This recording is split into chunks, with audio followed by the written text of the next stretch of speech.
Hello बच्चों, स्वागत है आपका हमारे यूट्यूब चैनल ओम लर्निंग क्लास में। तो आज की वीडियो में हम लोग सॉल्व करेंगे शोधन की शर्तों के अंतर्गत ऋण पत्रों के निर्गमन से संबंधित क्वेश्चन। जैसा कि इसके जस्ट पिछले वीडियो में हमने इसके पूरे कॉन्सेप्ट को समझा था और देखा था कि किस कंडीशन में कैसी जनरल एंट्री होती है। तो अगर आपने वो वीडियो नहीं दिखा है तो प्लीज़ हमारे चैनल पर वो वीडियो है, वहाँ पर जाकर आप वो वीडियो देख सकते हैं। तो चलिए क्वेश्चन नंबर 17 सॉल्व करते हैं। क्वेश्चन है कि एक्स लिमिटेड ने प्रत्येक 100 रुपये वाले 5,009% ऋण पत्र निर्गमित किए। निम्नलिखित दशाओं में ऋण पत्रों के निर्गमन के लिए योजनानुसार प्रविष्टियाँ करना है। पहला है यदि ऋण पत्रों को सम मूल्य पर निर्गमित किया जाए और सम मूल्य पर वे शोधनीय हो। दूसरा है यदि ऋण पत्रों को 10% प्रीमियम पर निर्गमित किया जाए और वह सम मूल्य पर शोधनीय हो। तीसरा यदि ऋण पत्रों को 5% बट्टे पर निर्गमित किया जाए और सम मूल्य पर शोधनीय हो।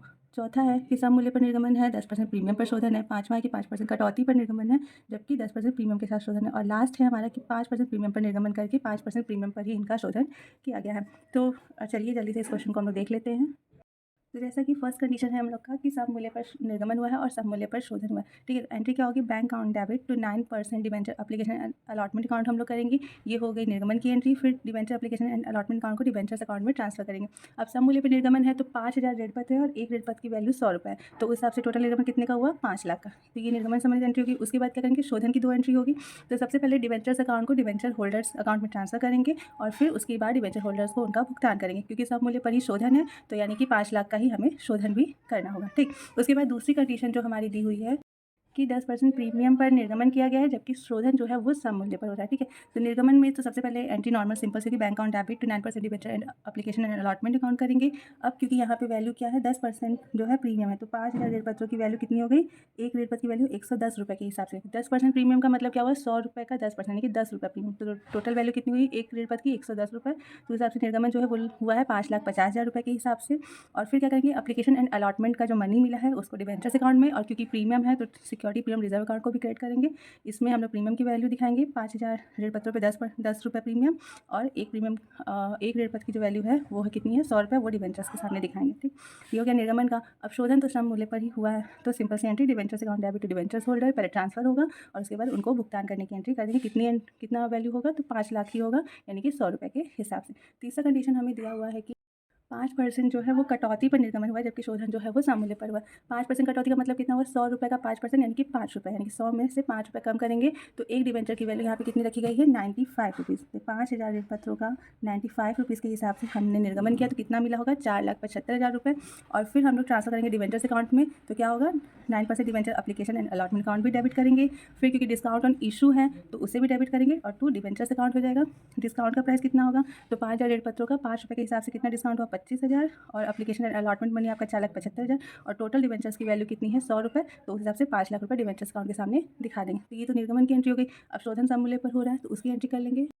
तो सम मूल्य पर शोधन की वही सिंपल सी पहले वाली ही एंट्री हो जाएगी। ठीक, फिर उसके बाद चौथा कंडीशन दिया है कि निर्गमन तो सम मूल्य पर हुआ है लेकिन शोधन जो है वो 10% प्रीमियम पर हुआ है। तो एंट्री क्या हो जाएगी? सबसे पहले bank account debit to 9% debenture application allotment account करेंगे। तो शोधन सम मूल्य पर हुआ है तो 5 लाख रुपये ही दिखाएंगे। अब क्योंकि प्रीमियम पे हमारा जब होता है शोधन तो उस कंडीशन में एंट्री क्या होती है कि debenture application and allotment account debit करते हैं, loss on issue of debenture account debit करते हैं, टू डिबेंचर्स अकाउंट, और to premium on redemption of debenture account हम लोग क्रेडिट करते हैं। अमाउंट इसमें क्या दिखाते हैं? तो निर्गमन के टाइम हमें कितना मिला है? 5 लाख रुपए, तो उससे हम लोग ट्रांसफर कर देते हैं डिबेंचर्स अकाउंट में 5 लाख रुपए। ठीक है, जो प्रीमियम का अमाउंट शोधन के टाइम पे हम लोग देते हैं उसके लिए हम लोग डेबिट करते हैं loss on issue of debenture account. तो कितना प्रीमियम दे रहे हैं? तो 5,000 ऋण पत्रों का 10% प्रीमियम यानी कि 10 रुपये के हिसाब से प्रीमियम दे रहे हैं। तो कितना प्रीमियम हो गया? 50,000 रुपये। तो इस प्रीमियम को किस में से हम लोग डेबिट करते हैं? Premium on redemption of debenture account के हिसाब से डेबिट करते हैं। ठीक है, ये एंट्री हम आपको पहले ही समझा चुके हैं पिछली वीडियो में। ठीक है, तो ये निर्गमन की एंट्री हो गई।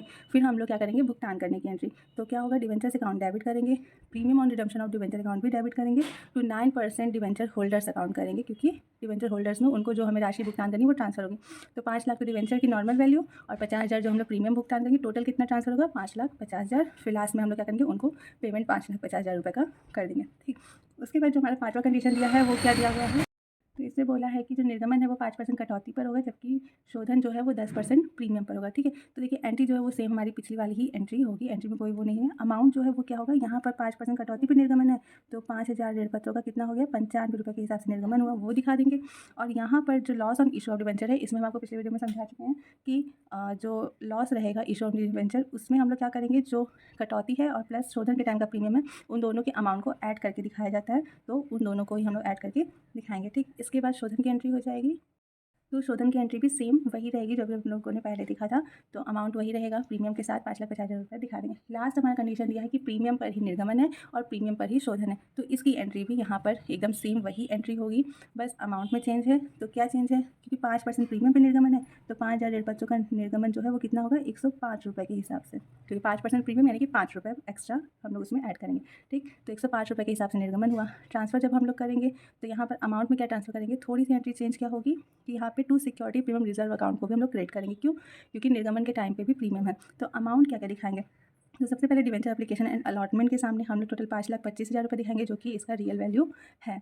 लॉस ऑन इशू के सामने जो है वो 25,000 दिखाएंगे। कौन सा 25,000, जो शोधन के टाइम हम लोग प्रीमियम दे रहे हैं उसका वैल्यू है। ठीक है, उसके बाद डिवेंचर्स अकाउंट के सामने हम लोग सिर्फ और सिर्फ 5 लाख ट्रांसफर करेंगे, क्योंकि रियल वैल्यू तो 100 रुपये है, तो उस हिसाब से 5 लाख रुपये हो गया।